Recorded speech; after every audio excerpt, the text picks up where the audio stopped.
성도 여러분, 오늘도 평안하십니까?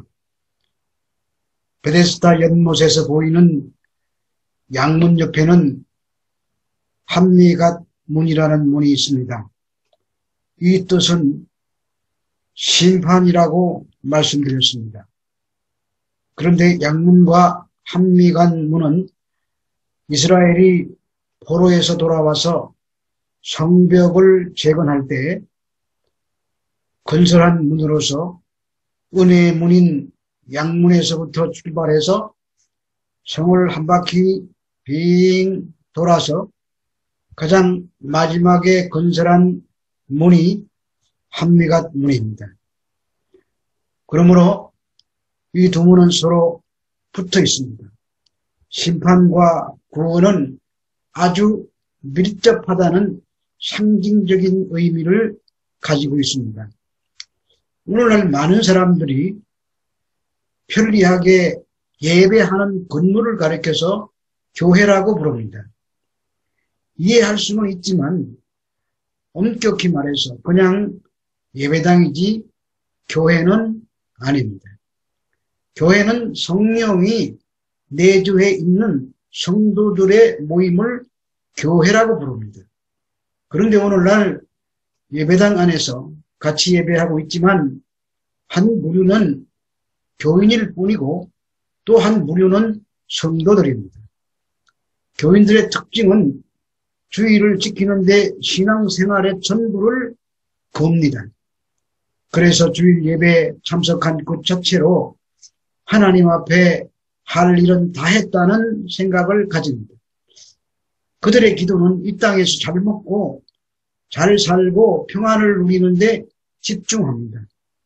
그러나 성도는 다릅니다.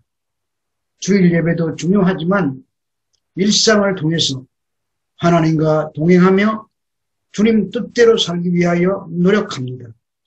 그래서 교인은 심판에 이르게 되고 성도는 은혜로 구원받는 일이 발생하게 되는 것입니다. 오늘 본문에 그 메시지 속에 숨어있는 그 근거를 찾아보도록 하겠습니다.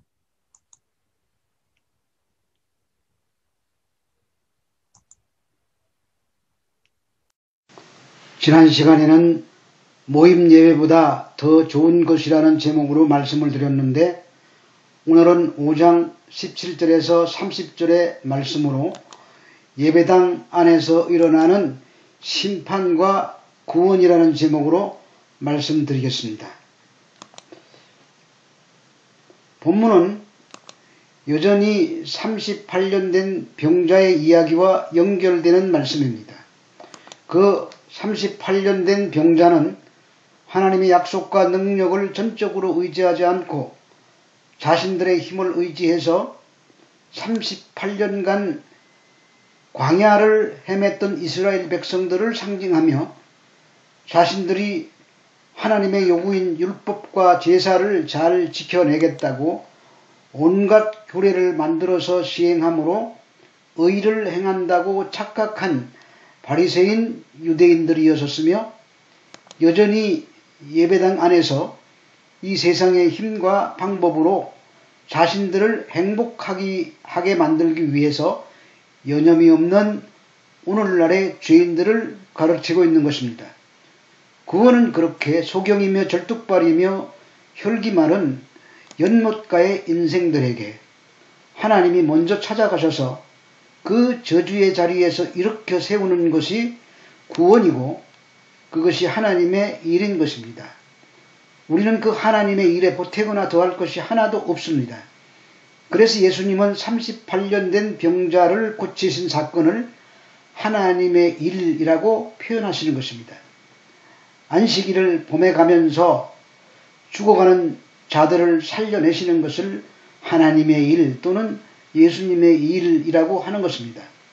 성도는 자기의 의지로 노력하지 않아도 내주하시는 성령에 이끌려 하나님이 기뻐하시는 삶을 살아내게 되어 있습니다. 그렇게 구원받은 사람은 자기의 의지가 아닌 성령의 이끌림으로 그런 삶에 동참하게 되는 삶을 살아가게 된다는 말입니다. 여기서 말하는 하나님의 일은 성도들을 이 저주의 땅에서 건져내시는 하나님의 새 창조를 의미합니다. 그래서 성도가 해야 하는 하나님의 일도 열심히 예배드리고 헌금 많이 하고 봉사하며 선교하는 일보다 먼저 해야 할 일은 요한복음 6장 29절의 말씀처럼 하나님과 그가 보내신 아들 예수 그리스도를 믿는 것입니다. 믿는다고 하면서도 믿지 않는 사람처럼 행동하고 말하고 생각하는 사람들이 너무 많기 때문입니다. 그런데 주님은 19절에서 주님께서 하신 그 일은 하나님께서 하신 일을 보고 하신 일이지 자기 스스로 하신 일이 아니라고 말씀하십니다. 예수님은 자신이 하나님이 하시는 일을 보지 않고는 아무것도 스스로 할 수 없다고 말씀하십니다. 여기 하시는 일이라는 단어는 현재 진행형입니다. 그러니까 하나님께서 지금 이 일을 행하고 계신데 자신도 바로 그 아버지가 하고 계신 그 일을 하고 있다는 말씀을 하고 계신 것입니다. 예수님은 지금 자신과 하나님과의 관계를 고대 사회에서 일반화되어 있던 가업의 비밀을 전성하는 전통을 예로 들어 설명하고 계신 것입니다. 고대 사회에서는 아버지가 아들에게 가업을 계승할 때 아버지는 아들에게 자신이 하는 그것을 보고 그대로 따라하도록 했습니다. 가령 목수는 대패질을 어떻게 하는지, 다림줄을 어떻게 쓰는지, 나무를 어떻게 짜는지, 못질은 어떻게 하는지 몇 번이고 반복해서 아들에게 보여주고 똑같이 따라하도록 가르쳤습니다. 농사 짓는 일도 마찬가지입니다. 씨는 몇 개씩 어떠한 방법으로 뿌려야 되며 언제 잡초를 뽑아야 하며 추수는 어느 시점에서 하는지 탈곡은 어떻게 하는지 세심하게 가르쳤습니다. 대장장이도 풀무의 온도는 어떻게 유지하며 담금질은 어떤 식으로 해야 하는지를 그대로 보여주고 따라하게 했습니다. 이러한 가업의 전수는 꼭 아버지가 아들에게만 시행하는 것입니다. 그리고 그렇게 가업을 전수해 주면서 그 가업의 비법, 즉 노하우가 대대로 은밀한 가운데 이어져 왔던 것입니다. 그래서 그 가업 개성에는 비밀이 생기게 되었고 아버지와 아들의 관계는 아주 은밀한 관계가 형성되게 된 것입니다. 이러한 고대 사회의 가업 개성의 전통을 예로 들어 예수님께서는 자신과 하나님과의 관계를 지금 설명하고 계시는 것입니다. 자신이 하나님의 아들이라는 말입니다. 그래서 그런 관계 속에서 진행되는 하나님과의 그 일은 비밀이라서 너희들은 알지 못하는 것이다. 이런 말씀을 하고 계시는 것입니다. 주님은 하나님 아버지께서 아들이신 당신에게 지금 베데스다에서 보이신 일과 비교도 안 되는 더 큰 일을 보이실 것이라고 말씀하십니다. 그런데 그 더 큰 일이라는 것은 21절과 22절의 말씀처럼 죽은 자들을 일으켜 살리는 일과 심판하시는 일입니다. 구원과 심판은 아버지께서 아들에게 맡기신 일입니다. 그러니까 이 베데스다 연못가에서 38년 된 병자를 고치신 일은 하나님의 구원과 심판을 상징하고 있는 것입니다. 그 비참한 삶의 현장에서 어떤 사람은 구원하시고 어떤 사람은 버려두십니다. 예수님이 버려두셨다는 것은 곧 심판을 의미합니다. 예수님께서 하시는 일 중에 가장 중요한 일은 구원하시는 일과 심판하시는 일입니다. 그 일이 가장 큰 일입니다. 그런데 그러한 일이 예배당 안에서 오늘날에도 일어나고 있다는 사실입니다. 어떤 사람은 같은 말씀을 듣고도 이 땅에서 뿌리 내리고 이 세상을 자신이 원하는 세상으로 바꾸고 싶어 합니다. 그러나 반대로 어떤 사람은 말씀을 들으면서 자신의 죄를 깨닫고 통해 자복하며 회개하며 하나님이 원하시는 삶을 살아내려고 애를 쓰게 되는 것입니다. 그것이 사람의 마음으로 되는 것이 아니라 창세전부터 심판받을 자와 구원받는 자가 구별되어 있기 때문에 자연적으로 그런 현상이 나타나게 되는 것입니다. 1장에서 요한복음 1장에서 이보다 더 큰 일을 보리라 이렇게 말씀하고 있습니다. 그 더 큰 일은 인자 위로 하늘이 열리고 하늘과 땅이 연합되는 일을 더 큰 일이라고 주님께서 말씀하십니다. 그리고 이 1장 이후로 2장 이하의 20장에 이르기까지 7가지 표적을 보여주십니다. 그 7가지 표적을 통해서 주님께서 우리에게 보여주시는 그 표적의 내용이 뭐냐? 그걸 구원하는 일입니다. 그 더 큰 일이라는 것은 예수 그리스도께서 십자가를 지심으로 이 땅에 하나님의 백성들이 하늘의 풍성한 생명을 다시 회복하여 하늘의 사람으로 구원받게 되는 모든 일을 말하는 것입니다. 따라서 38년 된 병자를 고치신 일을 포함해서 주님께서 이 땅에서 일으키신 기적들은 모두 그 더 큰 일을 가리키는 것들이었고 그 더 큰 일을 이루고 계시는 현장인 것입니다. 그런데 그 더 큰 일은 우리 성도들에게도 나타난다고 주님께서 말씀하십니다. 10절에서 19절의 해설이 나옵니다.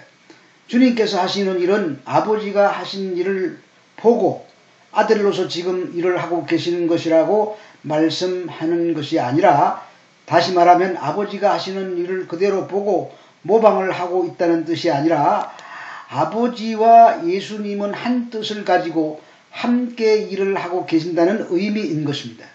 5장에서는 주님께서 내가 스스로 할 수 있는 것은 하나도 없다. 아들은 아버지가 하신 일을 보고서 할 뿐이다 라고 하셨고, 14장에서도 똑같이 내가 스스로 할 수 있는 것은 하나도 없다고 하십니다.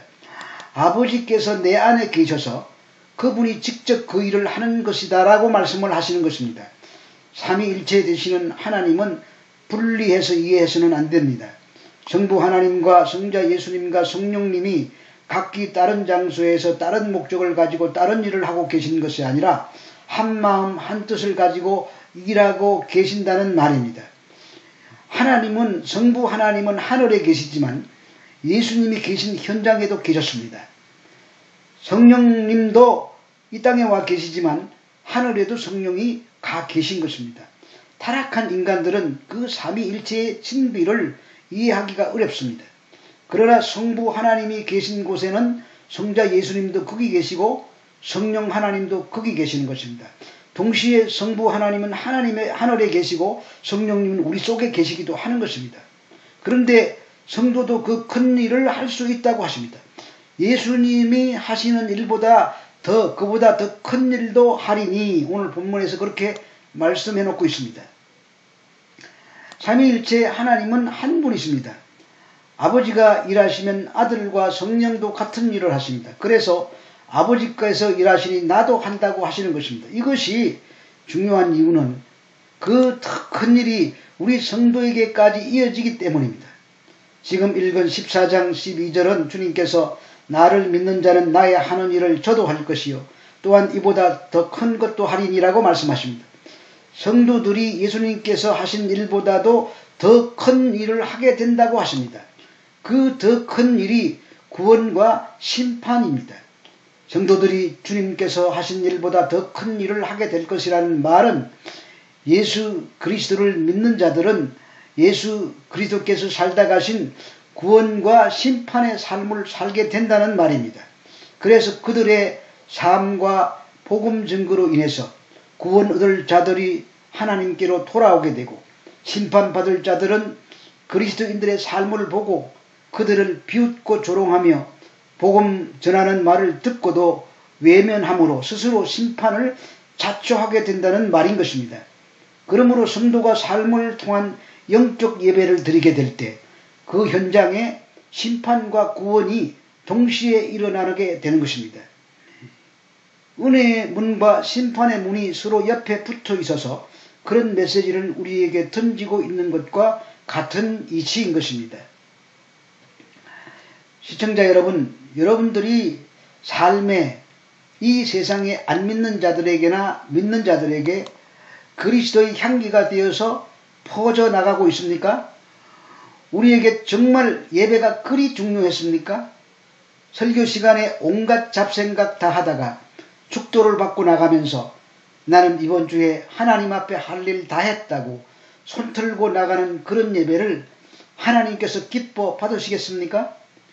예배의 길을 쓰고 나가면서 봐라, 내 믿음이 이 정도야. 코로나가 아무리 무서워도 주일 성수는 해야지. 이것이 진정 하나님이 원하시는 믿음이겠습니까? 아닙니다. 우리는 그리스도의 향기가 되어 영적 예배를 드려야 합니다. 예배는 주일에만 드리는 것이 아니라 한 주간 내내 먹고 마시고 일하는 사람, 만나는 사람 그 삶 속에서 그리스도의 향기를 발할 때 그것이 영적인 예배요 거룩한 산 제사가 되는 것입니다. 하나님은 내 이웃을 내 몸과 같이 사랑하라고 했습니다. 그렇기 때문에 이웃을 배려하고 이웃을 생각하지 않는 예배 행위는 하나님이 기뻐하는 예배가 아닙니다. 그렇게 우리가 그리스도의 삶을 살게 될 때 이 사람에게는 생명의 향기가 되고 저 사람에게는 심판의 냄새가 되는 것이라고 성경이 말씀하고 있습니다. 우리 안에 믿음이 있다면 욕을 먹어가며 모여서 예배하지 않아도 하나님께서 그의 믿음을 인정하실 것입니다.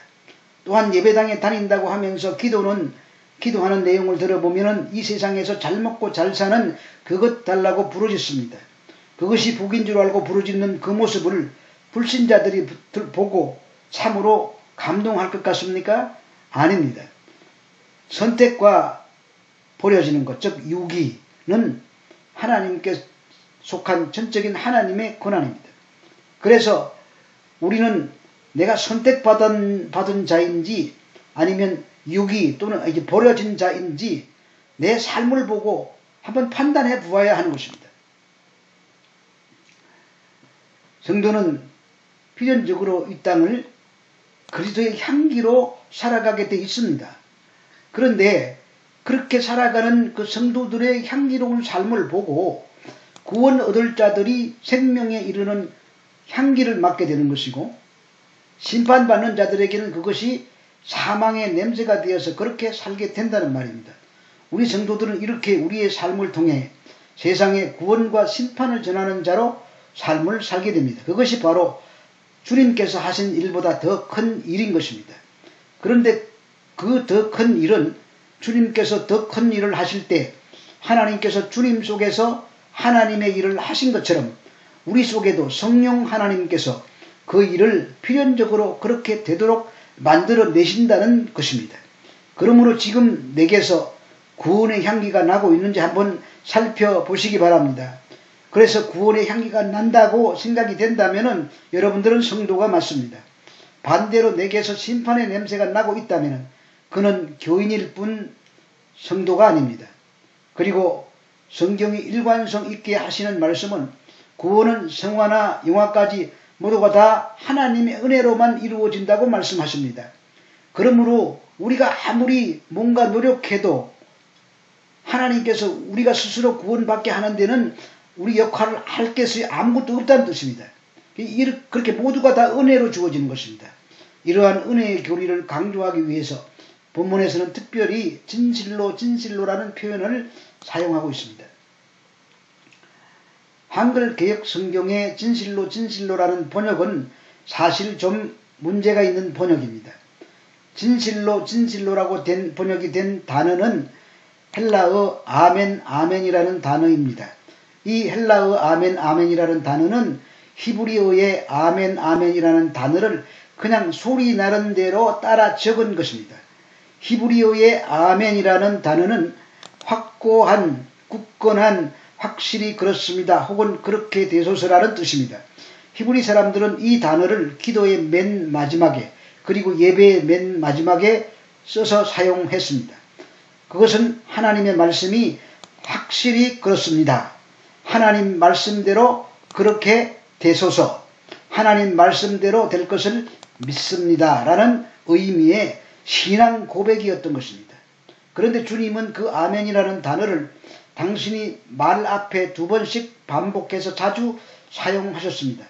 그 말은 내가 지금부터 하는 말은 내가 하나님 아버지의 하시는 일을 보고 아멘 확실히 그렇습니다 라고 한 말인데 이것이 아버지가 하셨기 때문에 진리다 라는 의미를 가지는 동시에 나의 아멘이 하나님의 일하심으로 온전한 아멘이 되었듯이 내가 지금 너희에게 하는 말도 너희들의 삶 속에서 하나님의 일하심으로 말미암아 확실히 그렇게 될 것이다. 아멘.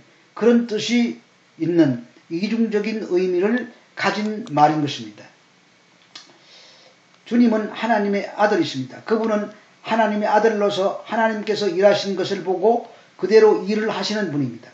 그 말을 다른 말로 하나님과 아들의 뜻이 일치되어 하나님께서 그 아들 안에서 하나님의 일을 하신다는 말입니다.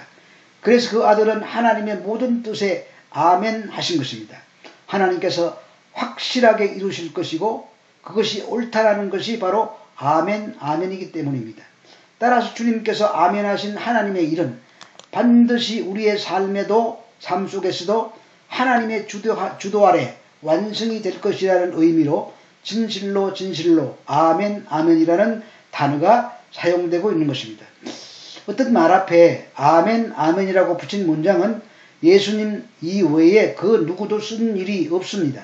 오직 예수님만이 하나님의 아들이시기 때문에 그분만이 하나님의 뜻을 온전히 깨닫고 순종하시고 확신할 수 있는 분이기 때문입니다. 따라서 오늘 본문의 이야기도 역시 38년 된 병자 이야기에 대한 부연 설명으로서 구원은 하나님께서 시작하셔서 하나님께서 마치신다는 은혜의 교리를 다루고 있는 것입니다. 주님도 계속해서 나는 아무것도 할 수 없고 하나님께서 다 하신다라는 은혜를 계속 선포하고 계시는 것입니다. 하나님의 아들이신 주님께서도 당신 스스로는 아무것도 할 수 없다고 말씀하십니다. 아버지의 뜻대로 아멘 하시면서 아버지와 한마음 한뜻으로 모든 것을 하나님께서 아들 안에서 행하신 일이라는 말씀입니다. 그 말은 하나님의 뜻이 주님의 인생 안에서 온전하게 이루어졌다는 의미이기도 합니다. 모든 것이 하나님의 뜻대로 이루어졌다는 것입니다. 주님께서 하나님이신데 육신을 입고 이 땅에 오셨습니다. 뿐만 아니라 우리의 모든 죄를 대신 짊어지시고 십자가에 달려 돌아가셨습니다. 그때 십자가 위에서 하신 말씀이 내가 다 이루었다입니다. 주님께서 하나님께서 명령하신 대로 예수님께서 다 이루었다는 선언입니다. 그래서 예수님께서 행하시는 심판은 다 의로운 것입니다. 대가를 지불하고 하는 심판이기 때문입니다. 이처럼 그 하나님의 큰 일에 하나님의 아들이신 예수 그리스도의 의견조차도 개입될 수 없었습니다. 그런데 하물며 우리들은 말할 필요조차도 없습니다. 하나님은 완전한 하나님의 은혜로 우리를 구원하십니다. 거기에 우리의 의견이나 노력이나 행위나 그 하나님의 큰 일에 첨가할 것이 더할 것이 하나도 없습니다. 우리는 다만 하나님의 뜻을 따라 성령에 의해서 이 땅에서 쓰임받고 순종하다가 가는 것밖에는 할 일이 없습니다. 성도 여러분, 예배당에 다닌다고 하면서 세상의 부귀영화나 구하고 이 세상을 바꾸어 보겠다고 거리로 아스팔트로 다들려 나가서 드러눕고 세상의 이념인 진보와 보수로 갈라져서 분열해서 싸우고 주일 예배 한번 드렸다고 하나님 앞에 할 일 다 했다고 생각하며 교회에서는 교인처럼 보이고 집에서나 직장에서는 불신자와 방불하고 그런 행위는 향기이기는커녕 세상의 조롱거리가 될 뿐입니다. 그런 냄새를 내는 사람들이 하나님께서 성도라고 하시겠습니까? 그런 일을 자신이 스스로 결정해서 행한다고 생각하지 마시기 바랍니다. 하나님의 선택 밖에 있는 예배당에 다니는 교인들에게는 그런 행위로 인하여 심판받도록 창세전부터 이미 결정되어 있었습니다. 그러나 그리스도의 향기를 날리고 이웃을 사랑하는 마음으로 이웃을 불쌍히 여겨서 삶으로 이렇게 영적인 예배를 드리고 있는 성도들은 은혜로 구원받도록 그들은 이미 창세전에 그렇게 결정되어 있었기 때문에 그들에게서 그런 반응이 나타나는 것입니다. 그러므로 예배당 안에서 구원과 심판이 동시에 일어나는 것입니다. 은혜의 문 옆에 심판의 문이 있는 것처럼 예배당에 다니는 사람은 그냥 교인입니다. 그러나 하나님의 긍휼을 입어서 그리스도의 향기를 날리는 사람은 성도입니다. 교인은 열심히 예배했지만 심판입니다. 성도는 교회에 다니면서 세상의 향기를 날리며 이웃에게 복음 전함과 하나님의 큰 일을 감당하도록 그렇게 작정되었으므로 그들에게 은혜로 구원이 주어지게 되는 것입니다. 오늘 저는 이 말씀을 전하면서 내 마음속에 들리는 소리가 내가 판단하는 자냐? 내가 판단할 수 있는 자는 인간은 하나도 없다. 내가 하나님이냐? 왜 하나님의 자리에 앉아서 비판하느냐? 이런 소리가 내 마음에서 쉼없이 들려왔습니다. 그러나 저는 지금 주님의 말씀을 대언하고 있는 것입니다. 비판을 위한 비판이 아니라 우리 모두가 올바른 신앙을 가지고 살기를 간절히 바라는 주님의 마음으로 호소하는 것입니다. 한 주간도 주님 은혜 가운데 평안하시고 그리스도의 향기로 살아가시기 바랍니다. 다음 주에는 어떤 제목으로 말씀드릴지 정하지 못했습니다. 그러나 성령의 음성을 따라서 준비해서 전하도록 하겠습니다. 감사합니다.